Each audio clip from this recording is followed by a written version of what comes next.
Bienvenidos a una nueva emisión, en esta oportunidad junto a Marco Pagano, quien está acá en pantalla. Saluda Marco a los espectadores, por favor.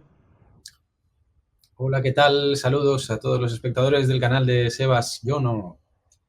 Fantástico. Y en esta oportunidad tenemos una tercera entrega de lo que denominaste como una nueva cronología para el NOM, ya que has recopilado nuevos indicios acerca de esta teoría que planteas.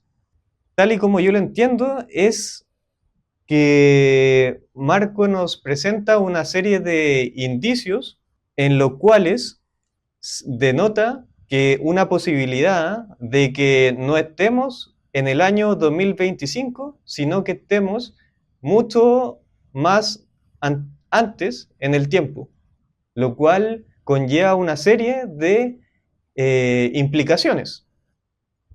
Y también Marco plantea una segunda posibilidad de que en caso de que no fuese así, por la existencia de estos indicios que vamos a ver a continuación y que ya hemos visto en dos oportunidades anteriores, es que eso también tendría otra serie de implicancias no muy positivas para la época en la cual nos estamos centrando, que es la Edad Media, que de cierta manera marcaría un precedente entre los ancestros, las culturas ancestrales y la modernidad que tenemos hoy.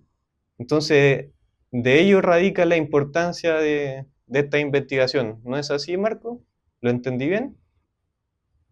Sí, sí, muy bien, Sebas, es exactamente lo que significa y está muy bien explicado, muy bien resumido. Al final es importante pues saber qué ha pasado en ese tiempo tan enorme que es la Edad Media, ¿no? Estamos hablando de 1000 años, que es muchísimo tiempo y que parece que casi no pasó nada o pasó muy poquito o lo que pasó fue demasiado pobre, ¿no? Para lo que son 1000 años. Perfecto, Marco. Entonces, si te parece, comencemos con la primera diapositiva y cuéntanos de qué trata. Sí, bueno, de lo que trata es el tema de la acuñación de las monedas, porque desde siempre se han acuñado monedas, es decir, en todas las épocas existen monedas acuñadas, ya en la antigua Grecia, en los antiguos imperios persa, babilónico y todos los imperios del Medio Oriente. Y bueno, también luego en el Renacimiento, ¿no? Y obviamente ya en la Edad Moderna.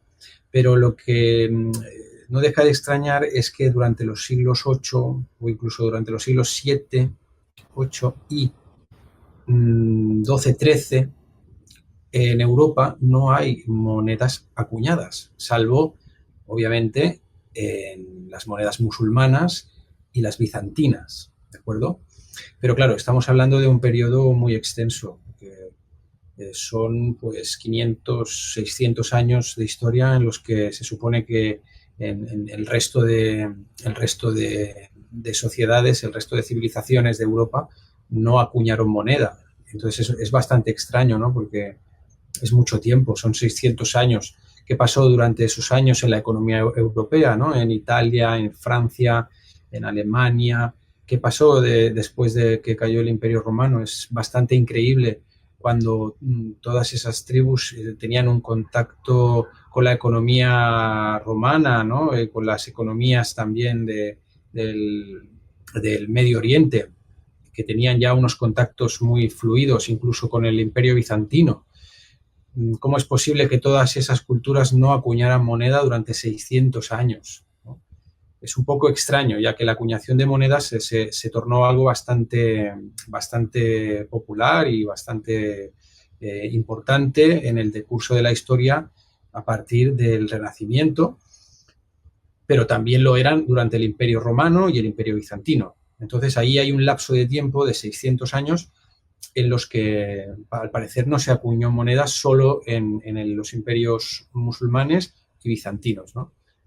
Que aún así ya hemos visto en el otro vídeo que esas acuñaciones eran de una calidad tan baja que parece incluso que las hubieran hecho ex profeso para rellenar esos años y decir que por ahí se acuñó moneda, ¿no? Porque la acuñación de monedas durante esos años fue pésima, de una calidad pésima, al menos en el diseño. Cuando no fue así en épocas anteriores y luego en épocas posteriores del Renacimiento, donde las acuñaciones, como aquí vemos en esta imagen, que son acuñaciones pues antiguas, como que eran de una gran calidad, ¿no? Al menos un diseño muy bonito, ya en la antigüedad, pero también en el Renacimiento, ¿no? Y lo que ocurre en esa época intermedia de la Edad Media es que hay una acuñación muy deficiente o directamente no hay acuñación en 600 años. Entonces, eso no deja de ser muy curioso. Perfecto. Otro indicio bastante curioso es que, por ejemplo, en la antigüedad tenemos mausoleos, ¿no? de emperadores o incluso de nobles, ¿no? De gente aristócrata, senadores o gente de dinero, gente rica, tienen sus mausoleos, sus grandes lápidas y bueno, unas lápidas ostentosas, ¿no? Por ejemplo, en las afueras de Roma y en otras grandes ciudades siempre había un cementerio destinado a las grandes personalidades, ¿no? Y lo que pasa es que luego en la Edad Media no vemos esta serie de sepulturas ornamentales hasta el Renacimiento, con este tipo de sepulturas, como vemos en la imagen, que son de reyes, ¿no? Los reyes franceses o los reyes católicos, que tienen sus sepulturas labradas en estatuas, que son preciosas, por cierto, pero ya de época renacentista, ¿no? Entonces, ¿qué pasó durante todos esos siglos que hay después del Imperio Romano hasta el Renacimiento? Estamos hablando de unos 800 años en los que no hay restos de tumbas de personajes importantes. Quiero decir, tendría que haber los restos de todos esos del Imperio Carolingio, de los visigodos, ¿no? De toda esa gente, esos caudillos deberían tener sus tumbas. Y lo que vemos, en cambio, es que esas tumbas, si acaso, han sido rehechas o han sido, vamos a decir, imitando una figura imaginaria de cómo sería el rey, pero ya en época renacentista. No tenemos sepulturas de la misma época de esos reyes, lo cual también es muy curioso. Sí. ¿Esto sobre la etimología del andaluz? Sí, otro indicio, claro, otro indicio sería la etimología de al-Ándalus, ¿no? Porque se dice que al-Ándalus pues, fueron el asentamiento o la colonización o invasión musulmana de la península ibérica o de la mayor parte de la península ibérica que duró unos 800 años. Claro, es un periodo de tiempo enorme, pero como hemos dicho en anteriores vídeos de esta serie, es probable que todos estos años hayan sido un añadido histórico y que en realidad estuvieran extendiendo lo que fueron realmente 150, 200, 250 años, ¿no? Que los extendieron como un chicle hasta los 800 años.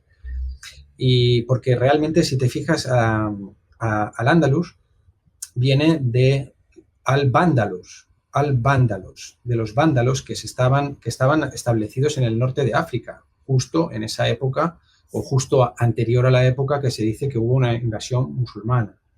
Entonces es muy curioso porque si te fijas, incluso en esta imagen de las guerras, fíjate que es una batalla, esta imagen anterior, que estaba ya, que eran dos bandos en una batalla, fíjate que el bando musulmán son todos rubios, o casi todos. Fíjate que la mayoría en el bando musulmán son rubios con barbas rubias y de tez muy blanca, sí. Incluso más que los cristianos. Sí, sí, sí. ¿Entiendes? Incluso en la imagen... Tienen su cosa en la cabeza, como un paño en la cabeza, sí, pero tienen con el barba turbante, rubia. Pero, claro, son de tez blanca y rubios, de barba rubia. Y si te fijas claro. en la imagen siguiente, pues también, ¿no? Todas las representaciones de la época de los musulmanes, los vemos que son pelirrojos, Cierto. o la tez blanca, o rubios. ¿Por qué? Pues porque seguramente eran los propios vándalos.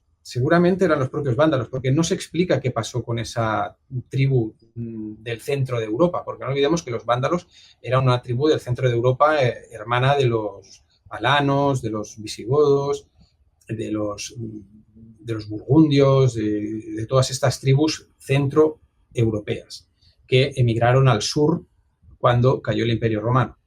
Entonces, esta tribu de los vándalos llegó incluso al norte de África, donde se asentaron muy bien y donde tenían un poder muy importante. ¿Cómo es posible que en una época, cuando los vándalos eran más poderosos, de repente desaparecen? De repente desaparecen, llega el Islam y se conquista la península ibérica. Y con un nombre que se llama Al-Ándalus, que se parece muy extrañamente a vándalos, los vándalos, a la tierra de los vándalos, que es lo que significaría Al-Ándalus. Entonces, lo que yo creo que sucedió seguramente es que estos vándalos se convirtieron al Islam por intereses económicos y por intereses de que les daban, pues sí, económicos al final y políticos, porque les daban muchas prebendas, ese tipo de religión, ese tipo de economía, esa manera de cobrar impuestos. Y lo que hicieron estos vándalos fue conquistar la península ibérica. Y eso se llamó Al-Ándalus, que es la tierra de vándalos. ¿Vale? Entonces, esto es lo que en realidad sucedió y sucedió seguramente durante unos 200 años, no 800 o 700 como suelen decir. ¿Vale? Muy bien. Lo mismo sucedió en la siguiente diapositiva con los visigodos, ¿no? ¿Qué pasó con los visigodos? La historia nos dice que de repente en el siglo VI los visigodos desaparecen, vienen los musulmanes por el sur y ya no se sabe nada más de ellos, de los visigodos, que tenían un verdadero imperio que ocupaba toda la península. Entonces, es muy difícil de creer que de repente se evaporaran, ¿no? Lo que seguramente pasó pues, fue eso, que hubo evidentemente una revolución anticatólica que sucedió como reacción a la conversión de los visigodos al catolicismo, porque los visigodos eran arrianos, que los arrianos al final es una especie de politeísmo, porque los arrianos consideran a Jesús como un profeta, un mesías, pero no lo consideran como un dios, ¿vale? Y entonces eso permitía que los visigodos podían seguir ejerciendo su religión politeísta, al mismo tiempo que se declaraban cristianos, pues para vamos a decir, para favorecerse de todas las prebendas que tenían los cristianos en esa época, ¿no? Y también para no ser perseguidos por las instituciones católicas, ¿no? Pero llegó un momento en que los visigodos encontraron incluso más beneficioso convertirse al catolicismo. Yo creo que lo que pasó fue eso, que al convertirse al catolicismo, en lo que ya directamente Cristo o Jesús es Dios mismo y ya implica dejar a un lado sus prácticas paganas politeístas, lo que hubo fue una revolución, una reacción pagana, politeísta de todo el pueblo de España, dejando entrar a los musulmanes por el sur, que eran vándalos, que al final eran vándalos, que eran de una raza más o menos parecida a la española, a la hispana, y con una religión islámica que les permitía seguir ejerciendo sus ritos politeístas. Porque el Islam en el siglo VIII y IX era un Islam muy, como hemos dicho en otros vídeos, el Islam en esa época primera era muy tolerante con otras religiones, todavía no estaba institucionalizado. Entonces, el pueblo español, el pueblo hispano, vio en el Islam una vía de escape a la presión que ejercían los visigodos al convertirse al catolicismo. Entonces hubo una revolución, dejaron pasar a los musulmanes conquistaron la península muy fácilmente, que eso es muy curioso, pero ¿por qué fue tan fácilmente? Porque se dejaron, porque los propios españoles, el propio pueblo, estaba esperando que llegaran los musulmanes para liberarse del catolicismo, precisamente. Y por eso fue que duró tan poco la conquista. Pero los visigodos en realidad lo que fueron es la base católica que quedó en España y que luego se convertiría en la aristocracia del Renacimiento, de los siglos XIII, XIV, que serían esos reyezuelos católicos que volverían a la carga para recuperar lo que tenían antes con el imperio visigótico, ¿no? Esa España que luego será la España de los reyes católicos y ya del Renacimiento y de la modernidad. Entonces es muy probable que los visigodos no desaparecieran durante 800 años y luego volvieran a surgir con los reyes católicos, porque en realidad los reyes católicos y toda la sucesiva nobleza se consideraban herederos de los visigodos, ¿no? Y de los godos. Pues lo que pasó realmente es que ellos sí que eran descendientes de los visigodos. Realmente porque a lo mejor habían pasado 100 años o 150 años después de la Revolución Islámica en España, que fue una revolución y que por tanto no duró 800 años, sino 150, 200 años, y por lo tanto estaríamos hablando de los reyes católicos y de la aristocracia católica española como realmente descendientes reales de los visigodos. Muy bien. Esto respecto al arte gótico. Claro, esto es otro indicio que apunta a lo mismo, ¿no? Es decir, ¿cómo es posible que el arte gótico aparezca en el siglo XIII? Cuando los godos, los visigodos, se supone que desaparecieron en el siglo VI. Claro, estamos hablando de 600, 700 años de diferencia. Entonces, ¿no es más lógico que el arte gótico fuera iniciado por los visigodos y los descendientes de los visigodos en época justo después de los musulmanes, es decir, 100, 150 años después? Es muy probable que allí sí apareciera un arte gótico, que además apareció en casi toda Europa, ¿no? ¿Cómo es posible que aparezca el arte gótico 600 años después de los visigodos y de los ostrogodos que estaban en Europa, ¿no? En el norte de Italia y en España? Pues no deja de ser muy curioso, ¿no? Y tiene una explicación mucho más sencilla, que es que seguramente este arte gótico fuera iniciado por los propios godos o visigodos y ostrogodos, que fueran ellos precisamente los que iniciaron este arte y no que se mantuviera en el limbo durante 800, 600, 800 años y que de repente hubiera un arte gótico. No tiene sentido. Entiendo. Esto sobre los números arábicos. Claro, lo de los números arábigos también es muy curioso, ¿no? Los números arábigos sustituyen a los números romanos hacia el siglo X, pero en una crónica española, precisamente, ¿no? Cuando es curioso porque se supone que los árabes ya habían conquistado toda la península y en cambio aparecen por primera vez en una crónica española del norte de España. Los números árabes aparecen en el norte de España por primera vez. ¿Cómo es posible que, teniendo un dominio de toda la península, no hayan escritos propiamente de la península, o sea, del sur o del medio, del centro de la península, ya antes que en el norte? ¿Cómo es posible que aparezcan primero en el norte cuando ya el Islam estaba instituido en toda la península hacía siglos, ¿no? Eso también es muy curioso. Y en las siguientes diapositivas se explica también mejor, ¿no? ¿Cómo es posible que durante esos 200 años que se supone que los musulmanes estaban en la península, no aparecieran textos con los números árabes y sí aparecen ya en el siglo X, pero en el norte de España, ¿no? Los primeros números arábigos fueron redactados en La Rioja y Asturias, que es el norte de España, donde precisamente la influencia musulmana era muchísimo menor que en el resto de la península. Eso es muy curioso. ¿Esta es la primera aparición de los números arábigos? Sí, aquí vemos la primera aparición de los números arábigos. Como vemos, si nos fijamos en cómo están escritos estos números, que están escritos de derecha a izquierda, el 1, el 2, el 3, el 4... y sucesivamente el 5, que tiene el 4 y el 5 tienen una forma bastante distinta. Luego ya vemos el 6, el 7, el 8 y el 9, ¿vale? Y como vemos en la siguiente diapositiva, eso se supone que es de los siglos X, más o menos, cuando aparecen en el norte de España.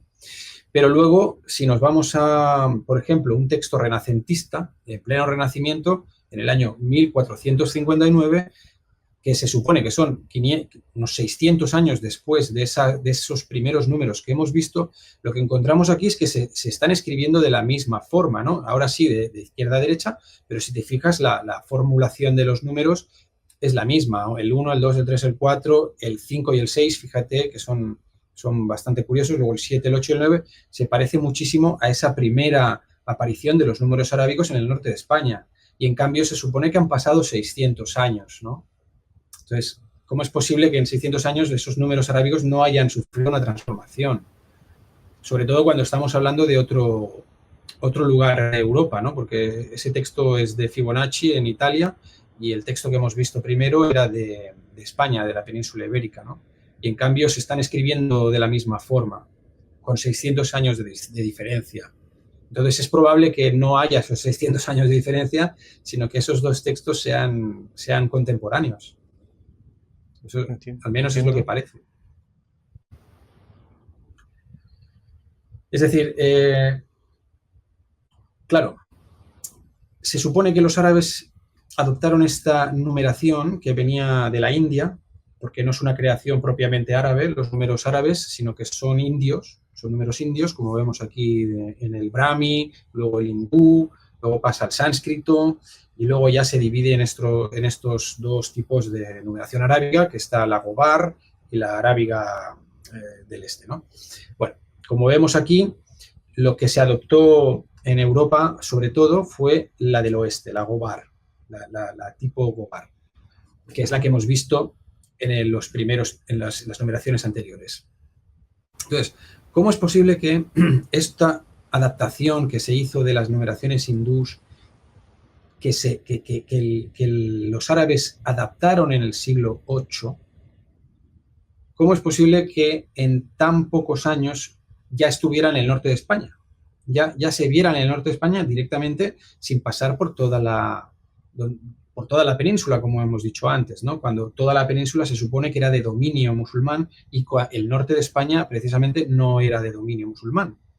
Entonces, ¿cómo es posible, no? Pues que lo que parece más bien es que ese norte de España era una zona muy católica y en la que ya se estaba pergeñando este relleno de los siglos, y que precisamente esa zona, como era católica y ya tenían ese poder institucional larvándose, un poder muy fuerte, poder católico, ya estaban larvando esa historieta de los siglos, y es muy probable que allí se hicieran esas primeras numeraciones árabes, porque ya estaban empezando a poner escritos que demostraran esa invasión árabe de los 700 años de una España musulmana, y que ellos habían llegado, los católicos, y habían recuperado España para los cristianos, ¿no? Esa hazaña, esa lucha centenaria para recuperar España, ¿no? Pues es probable que se empezara a hacer esta historieta en el norte de España, precisamente, donde había unos reductos católicos. Muy bien. Y por eso aparecen las primeras numeraciones árabes en el norte de España y no en el sur, o en el, yo qué sé, o en el este, o en la meseta, ¿no? En el centro de España. ¿Por qué no aparecen esos sitios y sí en el norte? Pues precisamente eso, porque en el norte tenían los católicos más control, y es donde empezaron a pergeñar esta historieta de musulmanes contra cristianos, ¿no? Y aquí vemos también, bueno, un texto del 1202 de Fibonacci, y donde los números arábigos son idénticos a los del siglo X, a pesar de los 400 años que los separan, que serían en realidad unos 300, pero sí. O sea, estamos hablando, si ampliamos esta imagen de estas numeraciones que vemos aquí en los escritos de Fibonacci, pues lo que estamos viendo es que la numeración es casi igual a la numeración árabe que teníamos en los primeros escritos del norte de España. Uh-huh. Un poco aquí es la comparativa del manuscrito español, que es del 800 o del 900, y del manuscrito de Fibonacci del 1202, donde comparten la numeración de estilo Gobar, y que por lo tanto es más probable que esos dos textos sean contemporáneos y que todos esos años en realidad sean un relleno. Uh-huh. Claro, son... claro, esos dos estilos están muy alejados en el tiempo, porque incluso este tipo de numeración aparece incluso en textos, por ejemplo, los siguientes que vemos aquí en la cronología de los números árabes, en la diagrama de la derecha, vemos que en el siglo XVI, siglo XVII, todavía estos números son muy parecidos a los del estilo Bobar, ¿no? Del arábigo del oeste, como vemos en Fibonacci y también en la otra escritura española, y en cambio estamos hablando de unos 800 años de distancia en el tiempo, ¿no? Son 800 años en los que al parecer la numeración arábiga apenas ha sufrido cambios. Pues es un poco increíble también, ¿no? Que haya sido tan lenta esta evolución cuando de repente se empieza a aplicar una numeración que es totalmente ajena a los números romanos que se usaban y tarda unos 800 años en afinarse, ¿no? Es decir, yo creo que es más lógico que hayan pasado unos 200 años y no 800. Ujú. Sobre los libros. Claro, se escribieron muchos libros en esa época en español y, bueno, sobre todo de índole cristiana, obviamente, porque no se podía escribir nada que no fuera cristiano o musulmán. Pero ¿cómo es posible que en esos años solo tengamos ese remanente, ¿no? Ese testigo, ese vestigio, que es la crónica albigense, que se hizo en La Rioja o en Asturias, ¿no? En esa zona de Cantabria? ¿Cómo es posible que solo tengamos ese remanente cuando se escribieron tantos libros en una época donde se supone que ya se conocían los números arábigos?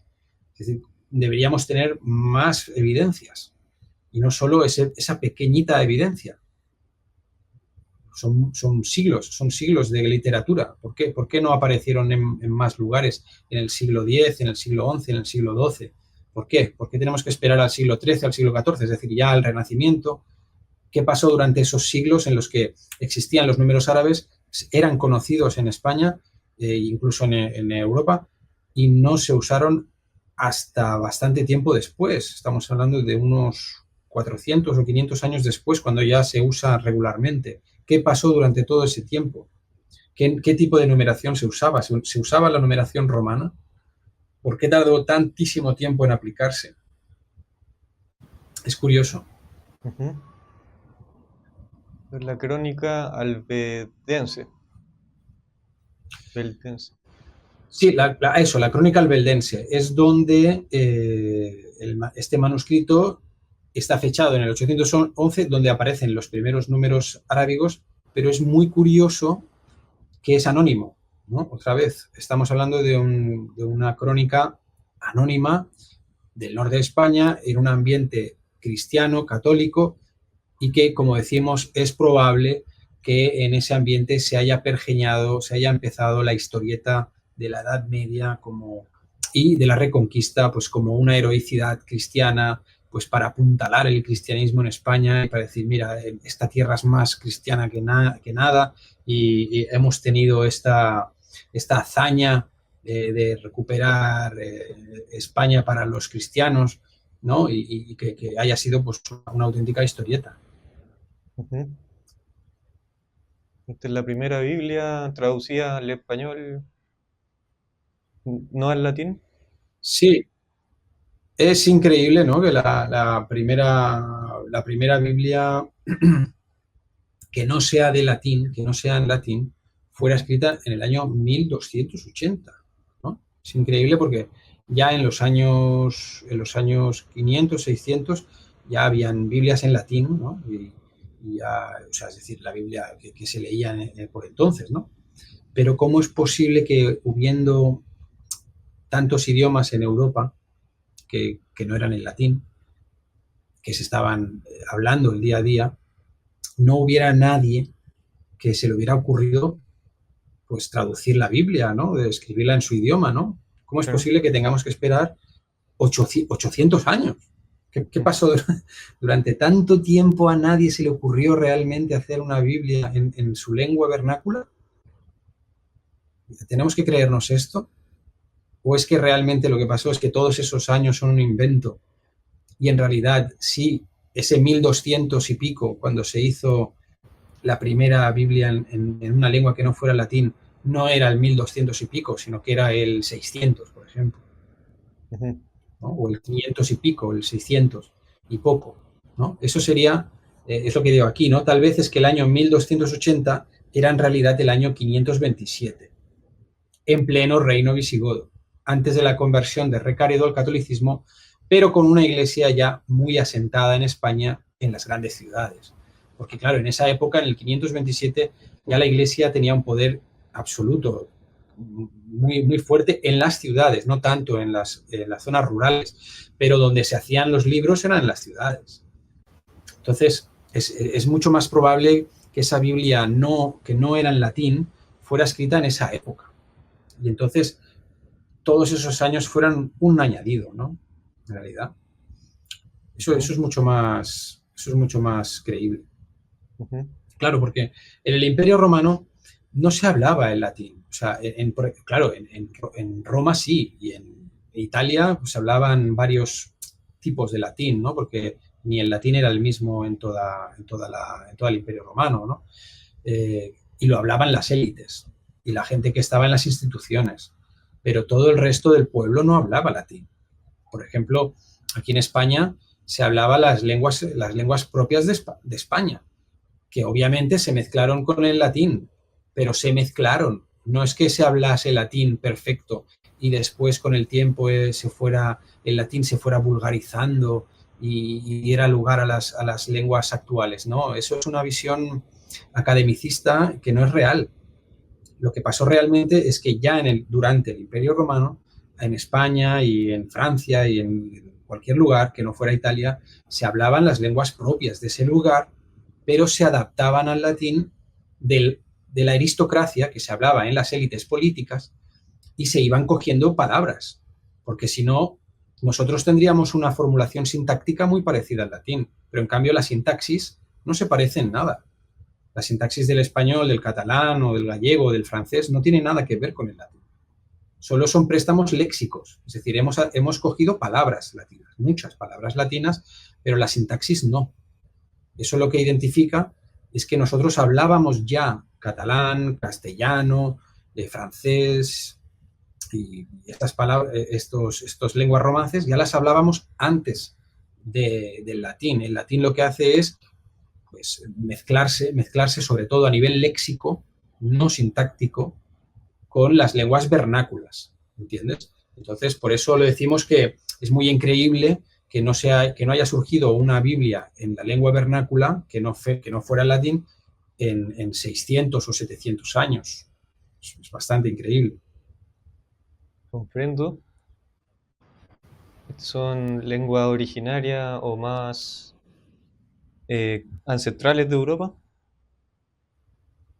Claro, las lenguas que hablamos en Europa ahora mismo, la Europa de las lenguas romances como España, Portugal, Francia, Italia, esas lenguas ya existían antes de Roma. Son lenguas que son las propias lenguas de nuestros ancestros.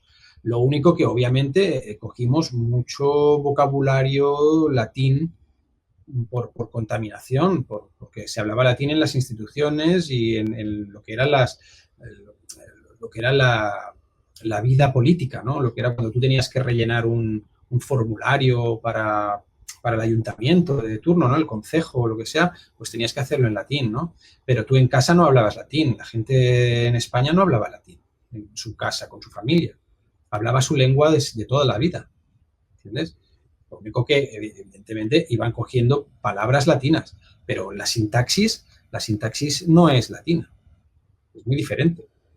Yo lo digo porque además es que yo sé latín, yo traduzco del latín y del griego y la sintaxis no es similar, incluso es más parecida a la del griego es más parecida al español que la latina. En el orden de las palabras y cómo se ejecutan los infinitivos con los participios, eso es muy típico del griego y también del español. ¿Cierto? eh, la evolución de las lenguas. Sí, lo que hemos dicho antes, ¿no? Esa evolución donde las lenguas ancestrales se han mantenido en el tiempo, con pocas alteraciones sintácticas. En cambio, en el léxico, obviamente, hemos tenido una un préstamo muy importante del léxico, porque obviamente es verdad que es muy útil el léxico latino y griego, ¿no? Porque al final el latín, casi todo el latín proviene del griego, ¿eh? O sea, las palabras latinas en realidad tienen un origen griego, en un porcentaje muy grande. En realidad estamos hablando de griego. Ujú. Pues, yo tengo un diccionario etimológico del latín y cuando vas a la palabra latina te dice del griego tal, ¿entiendes? O sea Ujú. que en realidad los latinos prestaron casi todas sus palabras, las prestaron de los griegos. Entiendo. Esto respecto a la escritura, lo- los tipos de escritura. Claro, los tipos de escritura, ¿no? ¿Cómo es posible que hayan tan pocos tipos de escritura durante 800 años? ¿No? Estamos hablando de muchísimos siglos en los que solo se han dado 3 o 4 tipos de escritura. Tenemos la uncial, la carolingia, la gótica, pero poco más, poco más. Y en 800 años de escritura, me dirás que 800 años en monasterios escribiendo monjes de aquí y de allí, en toda Europa, de diferentes lugares, en siglos de distancia, no habrían habido como 10 o 15 o 20 tipos de escritura en 800 años. En cambio, todos los manuscritos que hemos encontrado, sobre todo de los monasterios, que se dedicaban a hacer copias de la Biblia o copias de escritos cristianos, o luego ya casi en época renacentista escritos de los filósofos griegos, ¿no? Estas traducciones que hacían al latín. Pues ¿cómo es posible que solo haya 2, 3, 4 tipos de escritura en 800 años? Lo normal es que hubiéramos encontrado 10 o 15. Entiendo, acá dices la carolingia, la gótica y poco más. Sí, la uncial, la carolingia, la gótica y realmente no encontramos más tipos de escritura, ¿no? El cómo escribían las letras, ¿no? Que eso es muy curioso, es estudiar el cómo en cada época se escribía la letra de una forma o de otra, ¿no?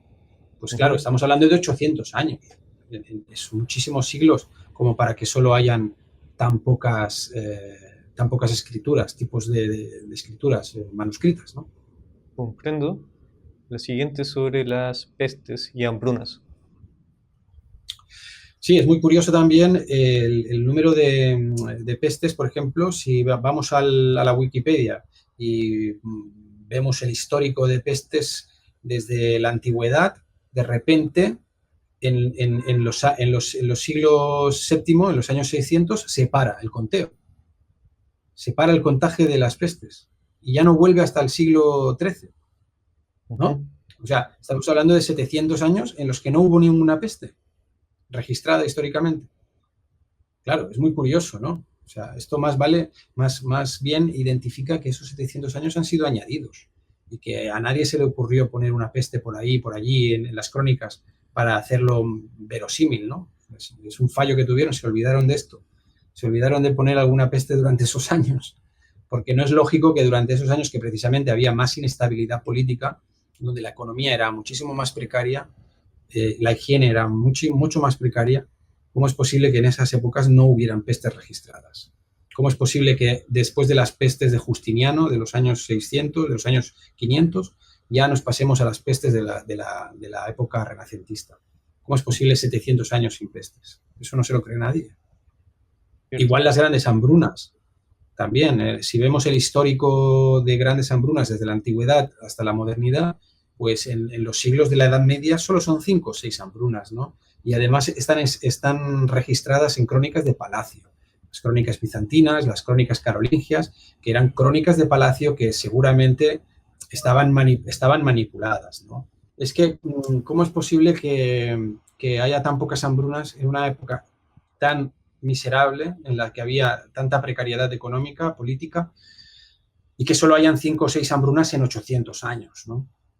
Ujú. Y que están registradas, como digo, en unas crónicas que son palaciegas, que son crónicas que han podido estar manipuladas muy fácilmente.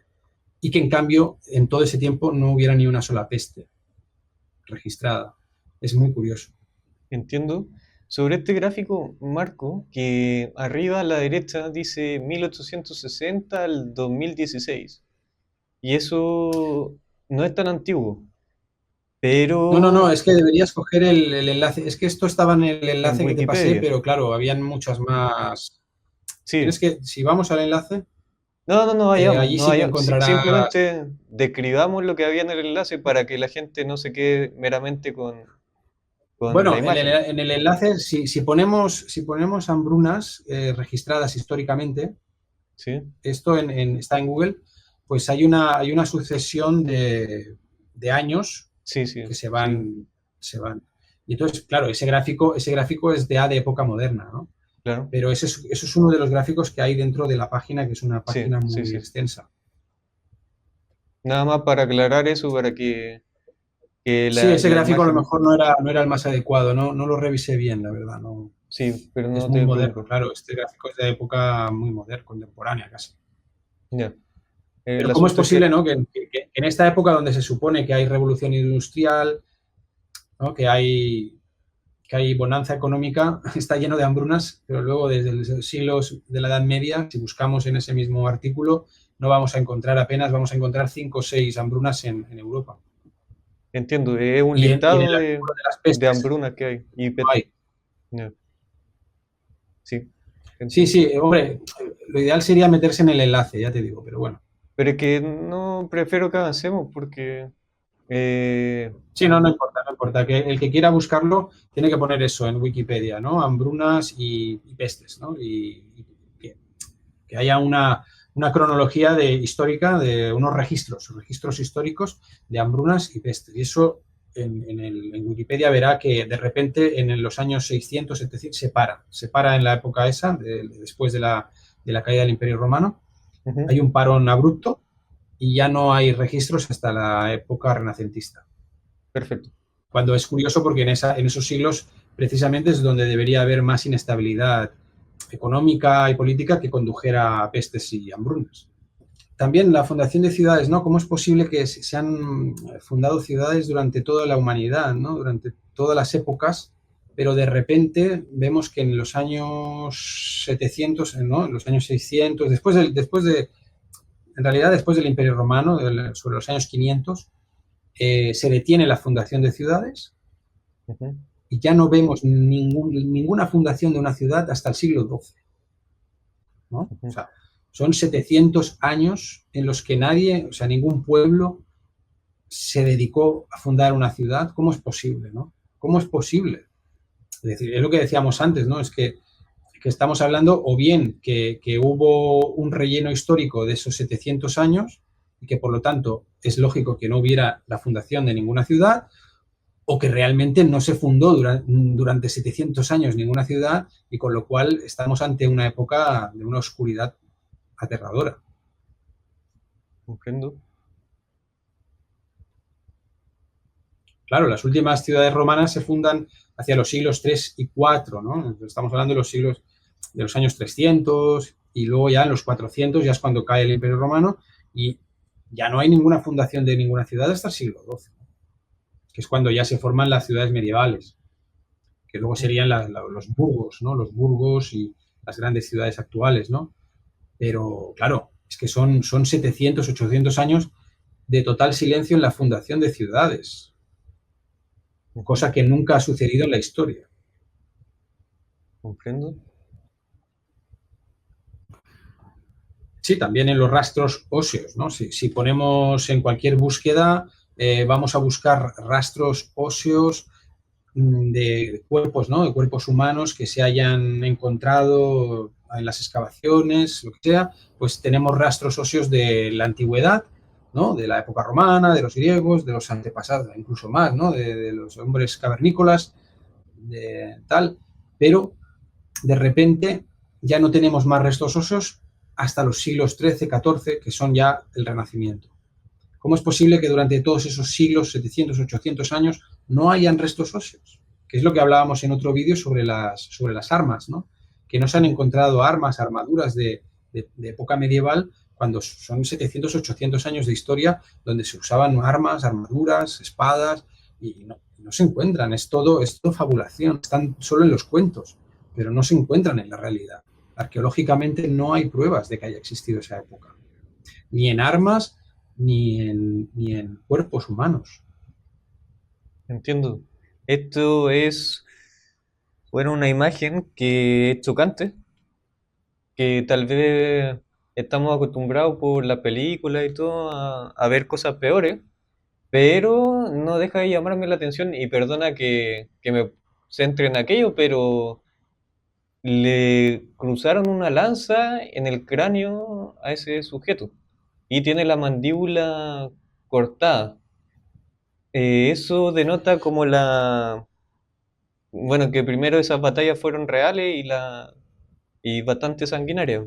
No sé si tú ves algo más ahí en esa imagen con eso que muestra. A ver, sí, lo que ocurre después del Imperio Romano es que hay una barbarización de la guerra, ¿de acuerdo? Ujú, Porque antiguamente la guerra se realizaba con unas mínimas formas, es decir, había un mínimo respeto al adversario, ¿entiendes? Sí, obviamente que se mataban, en el fragor de la batalla habían heridas terribles, ujú, pero lo que sucede ya en la Edad Media, cuando ya se mete la religión de por medio, cuando se mete la ideología de por medio, son unas guerras muchísimo más sanguinarias, muchísimo más crueles, donde ya lo que se quiere es exterminar al otro e incluso hacerle el máximo daño posible para que sirva de escarmiento, ¿entiendes? Entonces empiezan a haber secuestros de hijos, violaciones de mujeres en frente de su familia,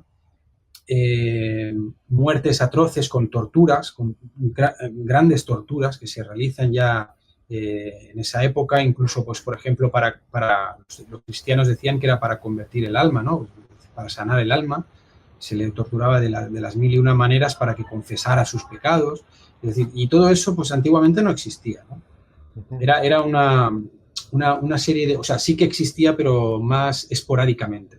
No se hacía de forma sistemática, como sí que se hizo ya a partir de la Edad Media y en adelante, que es cuando se hacen verdaderas atrocidades, ¿no? Por ejemplo, los cristianos cortaron la cabeza de miles de sajones en un día.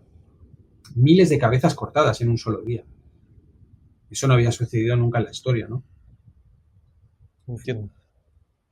Se podían ejecutar unos cuantos cientos de prisioneros, pero no se ejecutaba todo un pueblo entero por no quererse bautizar. Eso solo sucedería con la llegada del cristianismo. Comprendo, Marco. Esto es respecto a los restos humanos, lo mismo, en Google. Sí, sí, se puede buscar todas las imágenes que tú quieras que no vas a encontrar. No vas a encontrar restos humanos de la Edad Media. Los primeros Ah, restos humanos que se encuentran ya de Edad Media son del siglo XIII, XIV, que ya es la baja Edad Media, o sea, que ya es el final de la Edad Media y cuando empieza el Renacimiento. ya. Pero en la Edad Media, plena Edad Media, no vas a encontrar restos óseos. No existen. Esta imagen de la izquierda salía en una fuente oficial que me compartiste y yo la coloqué acá. Decía que era de la Edad Media, pero tal vez como dices tú, es de la Baja Edad Media. Claro. Sí, sí. O sea, Entonces, si pones huesos de la Edad Media, ujú, todo va a ser de la baja Edad Media. Es ya, decir, ya a partir del siglo XIII, o sea, los años 1200, que es precisamente lo que decíamos, ¿no? Cuando que serían en realidad los años 500 y algo. ujú. No serían los 1200 y pico, sino que serían los 500 y algo, es decir, justo después de la caída del Imperio Romano. Muy bien, aquí José Antonio dice que le sorprende la información de los restos humanos. Sí, es que es muy sorprendente. ¿Mm? Entonces, este es un video para que se den cuenta, como dice acá en el texto, Marco, de cómo ha sido demoldeable la historia. ¿Sabías que en la Edad Media hubo una mujer papa? Su nombre era Juana. Se hizo pasar por hombre durante años y escaló hasta convertirse en la máxima autoridad de la Iglesia a mediados del siglo IX. Durante 2 años fue el Papa Juan VII, sin que nadie descubriera su secreto. Pero un día, en medio de una ceremonia pública, dio a luz. Horrorizados, los clérigos la destituyeron de inmediato y su historia fue borrada de los registros oficiales. Incluso se creó un ritual para que nunca jamás una mujer ocupara el trono de San Pedro. Se dice que finalmente una multitud furiosa la ejecutó en el acto. Sin embargo, esta historia, aunque muy llamativa, contada en muchos libros, descrita en mucho arte medieval, es tan solo otro mito histórico. Bueno, Vale. esa Pues, fue, como vemos y en aquí, resumen, por si no la recuerda, que era una mujer papa que quedó embarazada y que la terminaron linchando con el feto abortado. Y eso estaba en textos históricos, de libros, por lo que decía el sujeto, y lo retiraron. Terminó siendo desoficializado. claro. Claro, estamos hablando de un ejemplo, lo que sería el ejemplo de una historieta inventada, una historieta medieval inventada que no funcionó. Ujú. Era tan alocada, tan evidentemente inventada, que al final fue retirada de los registros históricos. Pero es que como esta historieta, pues seguramente son todo el resto de historietas, ¿no? Como la invasión de los musulmanes, las batallitas que se hicieron entre cristianos, moros y cristianos, todas esas batallitas de Edad Media, pues seguramente son relleno histórico. Ujú. Con todos los milagros de los santos, ¿no? Todos esos santos, las reliquias, todo eso es propio de la Edad Media, ¿no? Las apariciones de la Virgen, todo eso, pues seguramente son relatos cuentos para rellenar la historia. Cuando lo vi, se me ocurrió la idea de que tal vez la podrían haber retirado, producto de que ahora, como está en boga el feminismo, tal vez no quedaba bien que los papas se hayan comportado tan mal con una mujer papa, y tal vez hubiese sido real, pero el asunto, en definitiva, como haya sido, lo que queda en evidencia es que cómo se retractan de una historia así. O sea, moldean la historia a su antojo, porque si eso pasó realmente, lo debieron haber dejado por muy loco que haya sido. Y si no sucedió, peor aún, porque se ponen a inventar cosas, o sea, ya no saben qué creer, Claro. qué Y creerle. además inventarse un papa, ¿eh? No es que se inventaran una historieta de un Papa pueblerino, no, mujer. se inventan la existencia de un papa.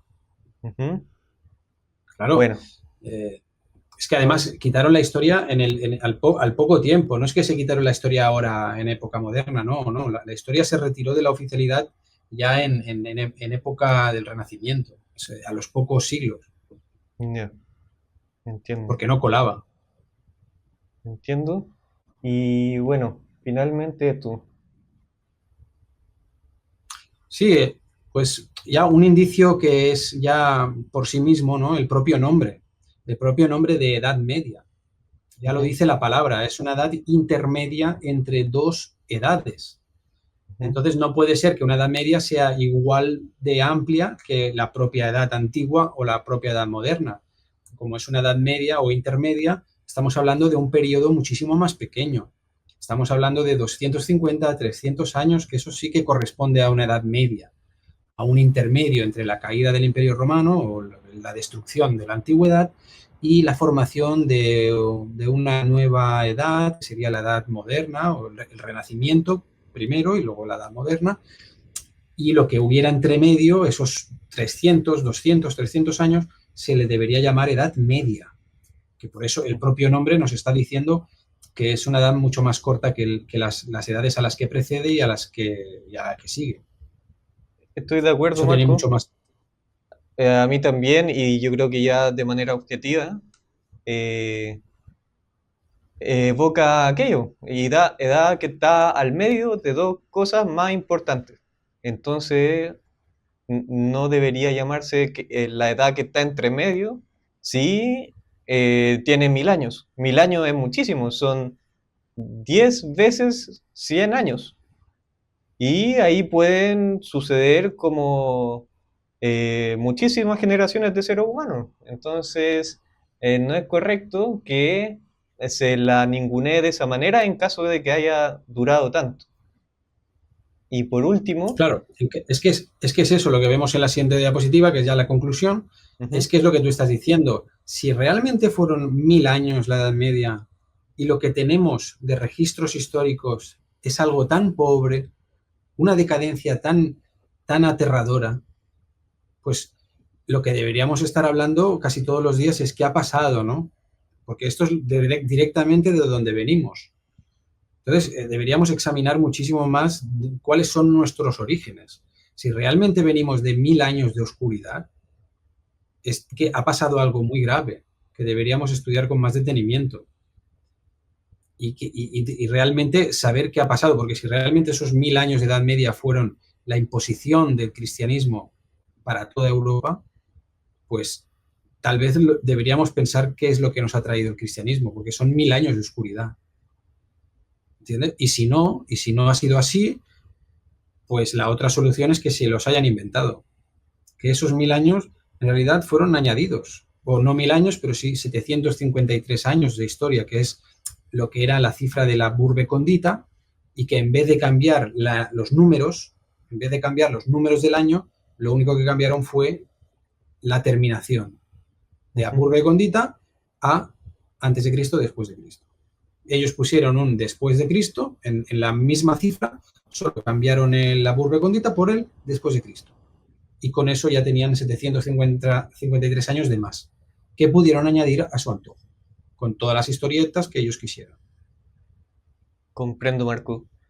Sobre Félix Rodrigo Mora, que él plantea, es un pensador y ha escrito muchos libros en España. Él plantea una alta Edad Media, como si hubiese un periodo dentro de la Edad Media que fue, como decir, positivo. No sé si está al tanto de eso que plantea Félix respecto a aquello, o Sí, sí, sí. sí. Y bueno, ¿te parece que que tiene razón en algunos aspectos? Que tal vez la organización que tenían del comunal y todas esas cosas son cosas rescatables. O, Sí, sí, sí, claro, claro, claro.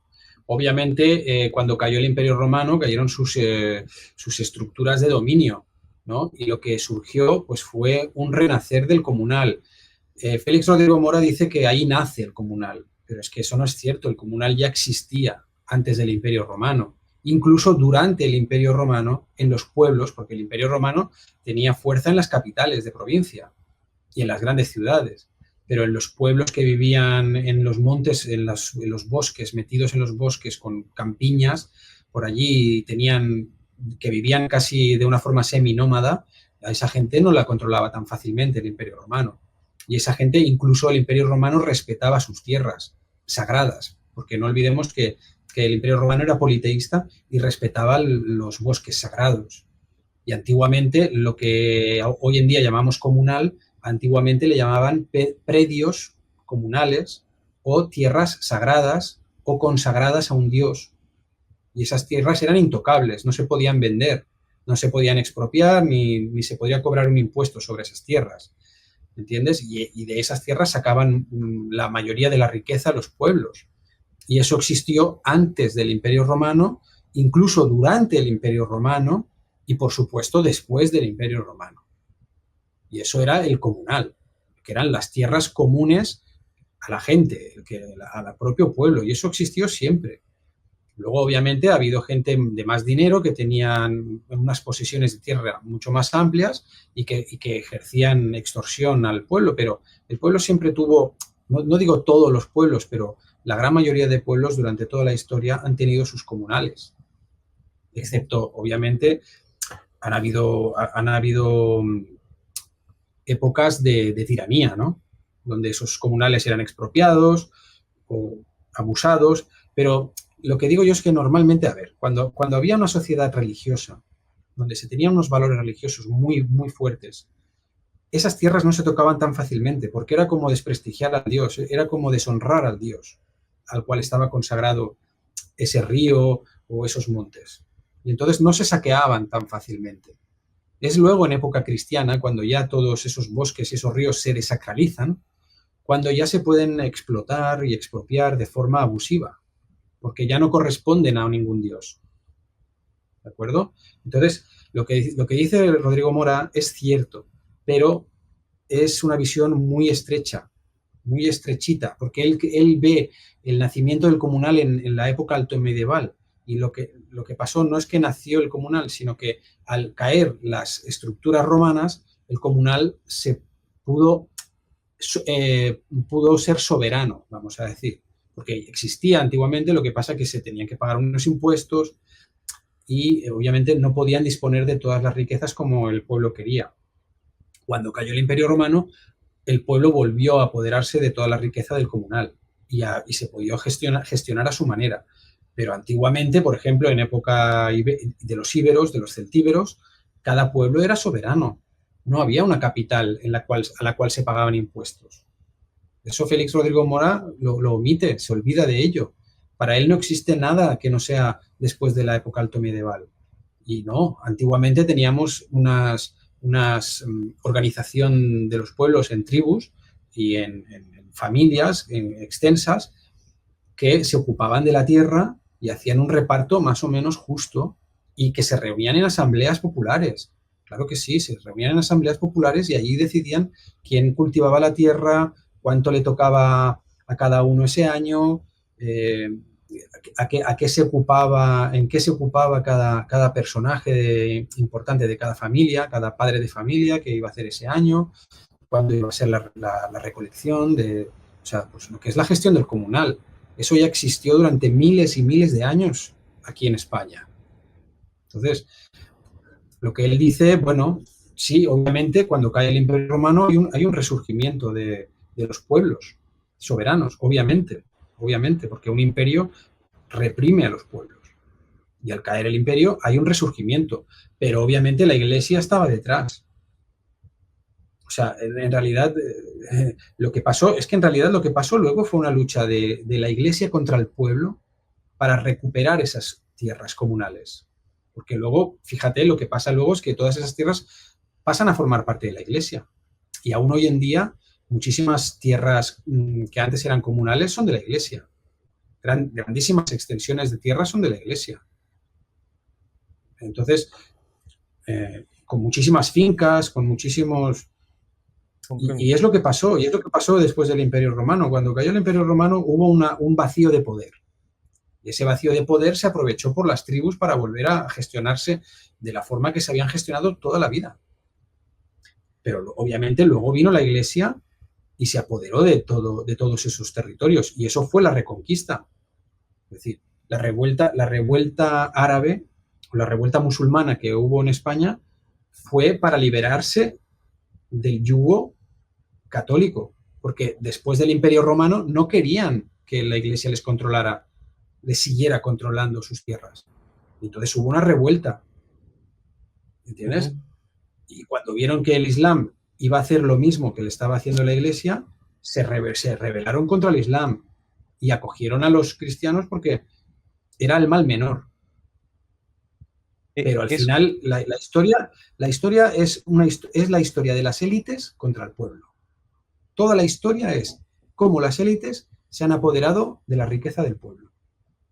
Bueno, ahí me quería referir antes con el mal menor, que de repente, por ejemplo, con todo lo que está sucediendo actualmente en España, con una, vamos a llamar, inmigración que algunos consideran invasiva, de árabes o gente del Islam. Eso ya sucedió antes, por lo que me enteré gracias a ti, en la conquista española de la invasión musulmana. Y ahora está como sucediendo algo tal vez no tan salvaje como en aquella época, pero sí tiene cierto paralelismo. Y bueno, que eso suscita de que hay gente que elija el mal menor. Por ejemplo, el cristianismo lo encuentro mucho mejor que el Islam, porque en el Islam, bueno, tiene varias características negativas que es comprensible que no se quiera. Entonces, a eso voy con que tanto el judaísmo como el islam y el cristianismo comparten que son religiones abrahamánicas, es decir, que toman como modelo a Abraham, que es un personaje que, según el cristianismo, vivió entre los años 1800 a.C. Y esas tres religiones le dan veracidad a ese personaje. Entonces, y ese personaje no es cualquier personaje, sino que es un personaje que sirve como modelo para que los fieles a esa religión adopten como modelo de fe o obediencia. Por tanto, a mí me da la sensación de que esas tres religiones finalmente son, en esencia, parte de lo mismo, y que además ha servido para fomentar conflictos, porque cuando se ponen a decir que mi religión es la verdadera, es que se generan esos roces entre religiones. Entonces, respecto a esto de las religiones abrahámicas y si son lo mismo en esencia o no, ¿qué me podrías decir, Marco?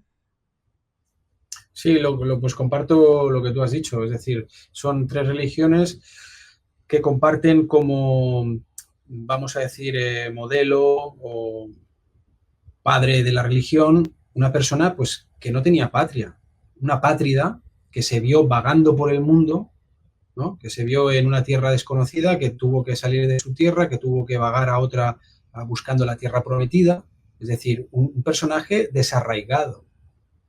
Entonces, ¿cómo puede ser que esas religiones, que son religiones las tres apátridas, desarraigadas, sean el modelo de nuestra civilización? ¿Entiendes?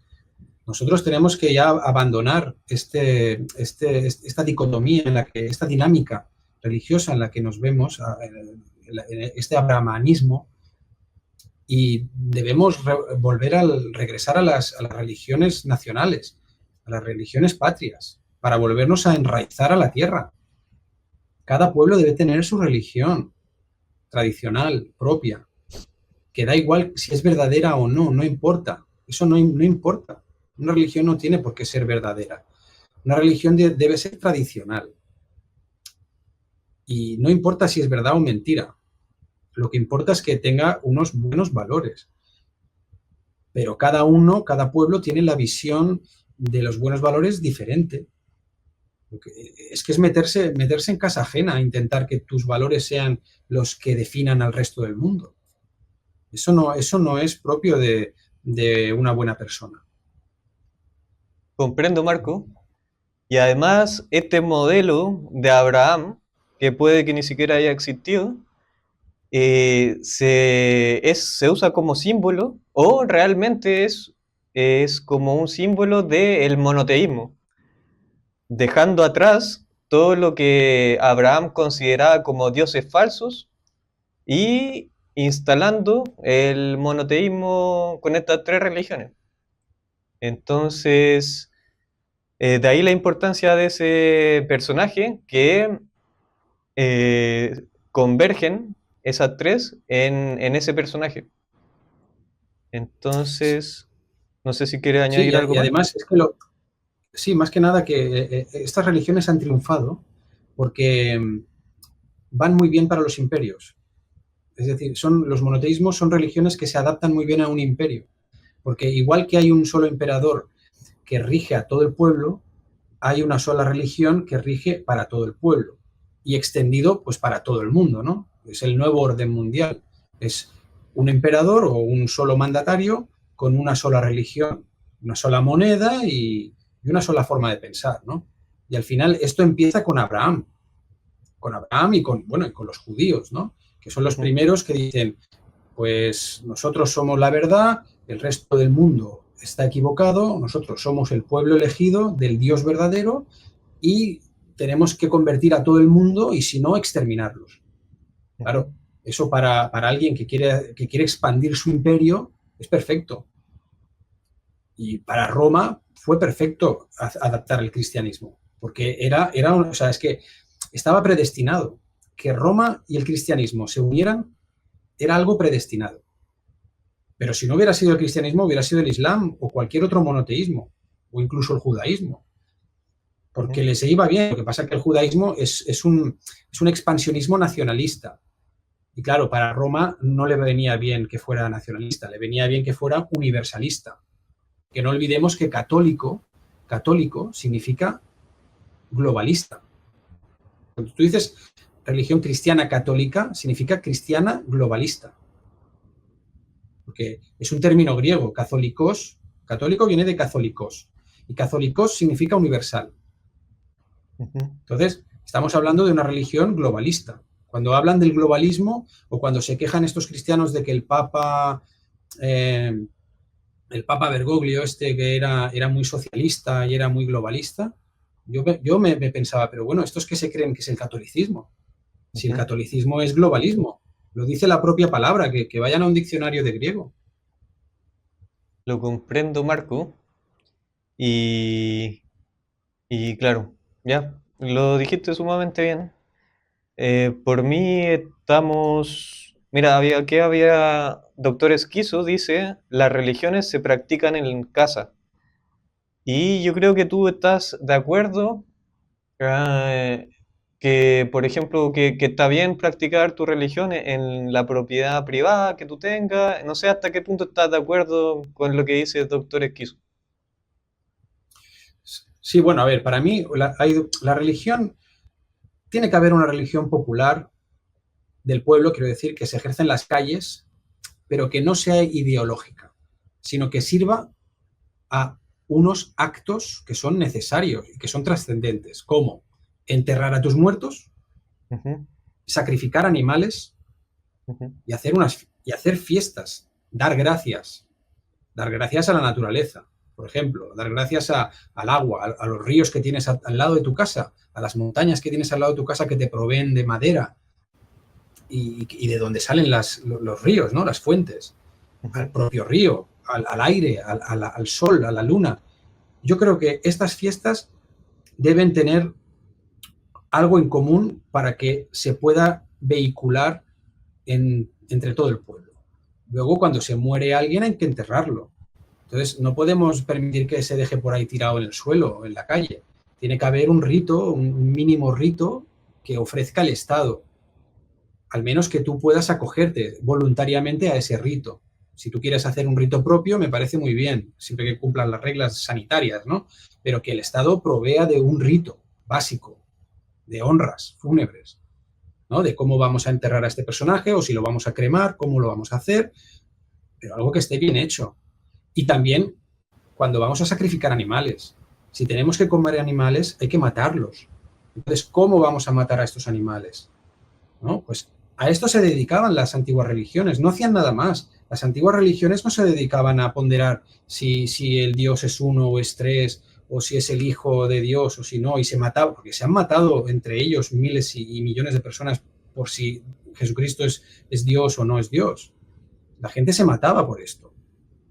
Pero eso no son las religiones ancestrales. Las religiones ancestrales solo se han dedicado a los sepelios, o sea, los enterramientos o cremaciones, a los sacrificios de animales que se iban a comer, también, obviamente, a los sacrificios de personas cuando estaban muy enfermas o cuando ellas mismas pedían ser sacrificadas, porque eso ha existido siempre. Hoy en día, cada día se está matando gente en los hospitales con una inyección letal. Se están matando, o con morfina. Esto está pasando todos los días. Y no llamamos sacrificios de humanos, ¿verdad? Pero antiguamente también se hacían sacrificios humanos. Pero no lo hacían como ellos piensan así en plan por gusto, ¿no? Lo hacían porque realmente era necesario, porque esa persona estaba muy enferma y ya estaba a punto de morir y ya querían que dejara de sufrir, pues lo sacrificaban, pero no le metían una inyección en la oscuridad, sino que le hacían una fiesta para todo el pueblo que se despidiera de él. También cuando nacía un niño con malformaciones, también se sacrificaba pero se hacía un rito. No se le metía una inyección y ale en una habitación, ¿entiendes? Sí. Eso es salvaje. Claro, y cuando se mataban animales, pues se mataban animales de una forma ritual. Se llevaba al animal, aparte del resto de animales, se le ponían unas coronas de flores, se le tocaban con campanitas y flautas, se lo llevaban al altar, que estaba en otro lado de donde estaban los otros animales, para que no vieran el sacrificio. Y el animal iba pacientemente. Se le ponían unos tablones en los lados y otro tablón aquí enfrente, en la frente, en el testuz, y se le daba un golpe de martillo, con lo cual el animal quedaba atolondrado y se desmayaba. Y entonces ahí lo degollaban y lo desangraban. Pero el animal estaba inconsciente. Con lo cual, eso era un rito que se hacía. Y hoy en día eso no se hace. Hoy en día se mata de una forma salvaje en los mataderos, con todos los bichos ahí gritando. Lo cual es atroz. Comprendo, Marco. A pesar de que soy Entonces, vegetariano. lo que quería decir es que una religión es necesaria. Sí. Para estas cosas, una religión es necesaria. Que luego tú en tu casa quieres ser cristiano, musulmán, pues muy bien, pero en tu casa. Pero en la calle no podemos permitir estas luchas de egos religiosos. Comprendo, y está perfecto que hagas esa matización respecto a los sacrificios, que no es como sale en las películas, porque hace no mucho yo vi una película en la que pintaban sacrificios humanos, supuestamente paganos, de una manera así como por gusto, como decías tú. Y en realidad parece más a una decisión personal, como lo que cuentas tú, de querer abandonar la vida por estar sufriendo demasiado, por ejemplo, en algunos casos. Lo cual me parece legítimo. Yo Claro. creo que tenemos la capacidad de poder decidir sobre nosotros mismos.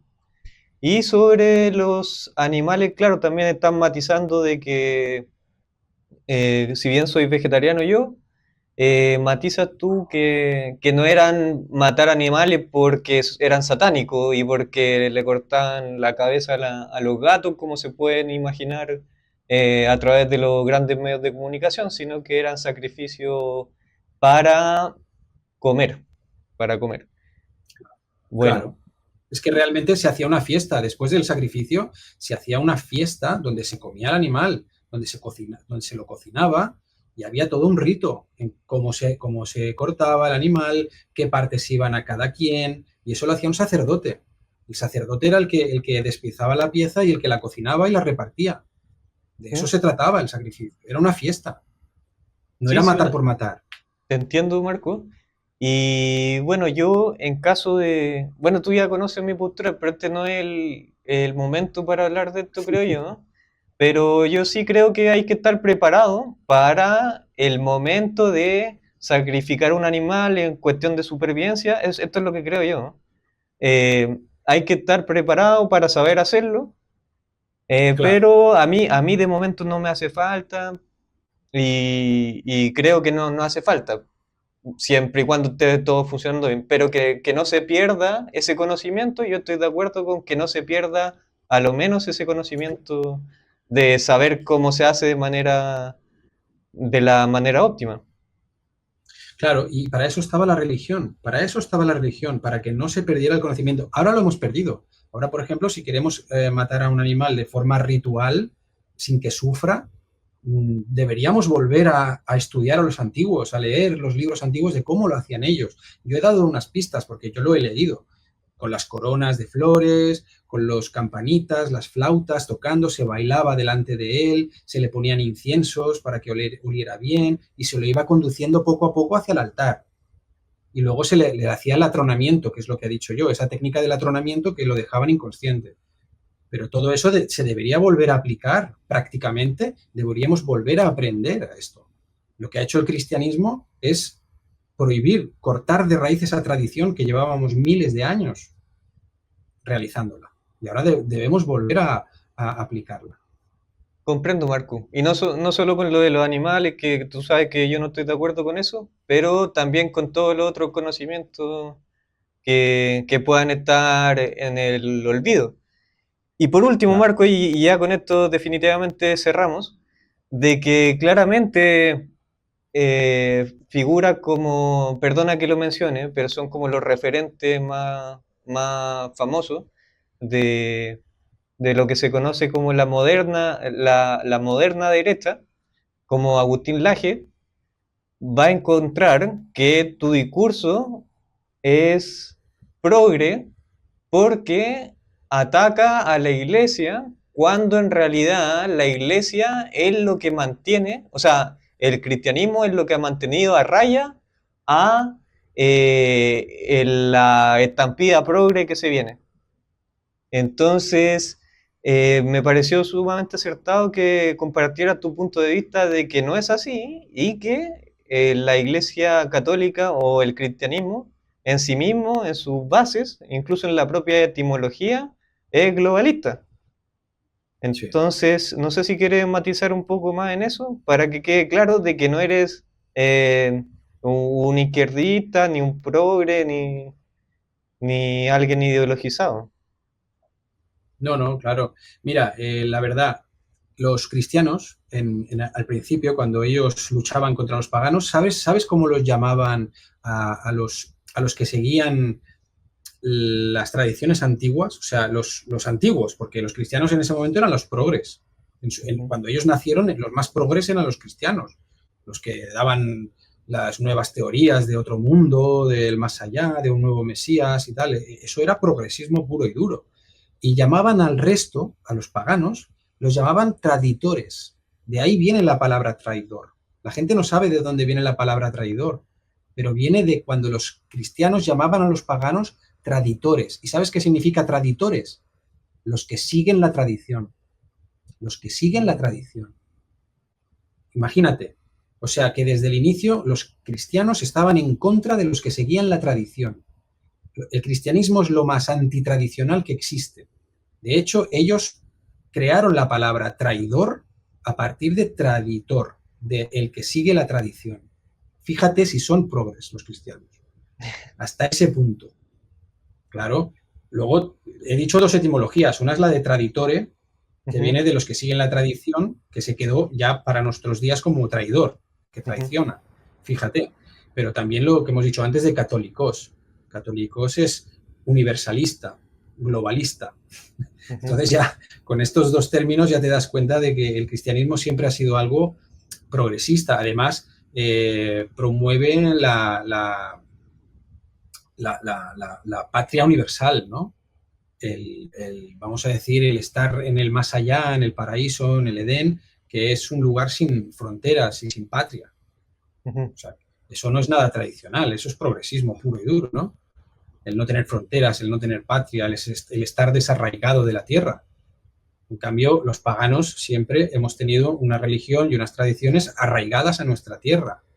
Que cada uno tenga sus propias tradiciones y su propia religión. Eso lo destruyó el cristianismo. Eso lo destruyó el cristianismo. Entonces, si ellos se consideran tradicionales y nacionalistas, ¿cómo es posible que sean cristianos? Si el cristianismo es lo más contrario que hay a la tradición y a la patria. Desde sus orígenes, desde sus orígenes. Luego, obviamente, se ha tenido que adaptar a los tiempos, porque, claro, la gente de naturaleza es pagana. La gente por naturaleza es pagana, porque ama su tierra y ama sus tradiciones. Y entonces eso, quieras que no, ha sido una corriente muy fuerte, natural, con la cual ha tenido que bregar, con la cual ha tenido que adaptarse la Iglesia. Y al final la Iglesia se ha paganizado, obviamente. Se ha tenido que paganizar poco a poco para no quedarse solos, ¿no? Porque no podían estar matando a todo el mundo, porque ya mataron a millones de personas durante la Edad Media. Pero es que si seguían siendo tan ortodoxos, se quedaban solos. O sea, se quedaban 3.000 personas en toda Europa. Y matando a millones y millones, claro. Y hubo un momento en que dijeron, bueno, vamos a parar y y por eso existen algunas fiestas paganas aún, ¿no? Como el carnaval, el fin de año, hay algunas fiestas que se conservan del paganismo precisamente pues porque la gente ha seguido celebrándolas aunque estaban penadas con la muerte. Para que veas tú la fuerza que tenía el espíritu pagano. El espíritu pagano, que al final pagano significa de la tierra, campesino, ¿no? El espíritu campesino, el espíritu de la gente. También se les llamaba gentiles, fíjate. A los que no son cristianos se les llama, a los que no son abrahamánicos, o sea, a los que no son ni judíos, ni musulmanes, ni católicos, se les llama gentiles. Y gentiles viene de gente. de gente, porque es la gente normal. La gente normal es pagana, de naturaleza somos gentiles. Porque lo que es cristiano, católico, o sea, lo que es cristiano, islámico y judío es algo artificial que se nos impone, de forma artificial. Pero naturalmente nadie es abrahamánico. Naturalmente somos gentiles paganos. Y queremos estar en paz con nuestro territorio, con la naturaleza que nos envuelve, nuestra familia y nuestras tradiciones. Y todo lo demás es filosofía. Todo lo demás, si Dios es uno, si es múltiple, si va a venir un Mesías o no, si nos va a salvar o no, si vamos a ir al cielo o a la tierra, al infierno o al cielo, todo eso es ideología, todo eso es filosofía, teología, pero eso no es religión. La religión tiene que ser algo muchísimo más llano y que se dedique a los aspectos trascendentales de la vida humana que, como he dicho, son el momento de la muerte, el momento del sacrificio de algún animal y el dar gracias a la naturaleza que nos rodea. Y todo lo demás es teología y no deberíamos pelearnos por eso. Lo comprendo, Marco. Te agradezco y retirémonos hasta la próxima oportunidad, Marco. Si recabas más indicios, ya sabes que podemos emitir cuando tú quieras. Nos coordinamos nada más. Y hasta la próxima, Marco. Muchas gracias. Muchísimas gracias, Sebas. Eres un gran tipo. Gracias.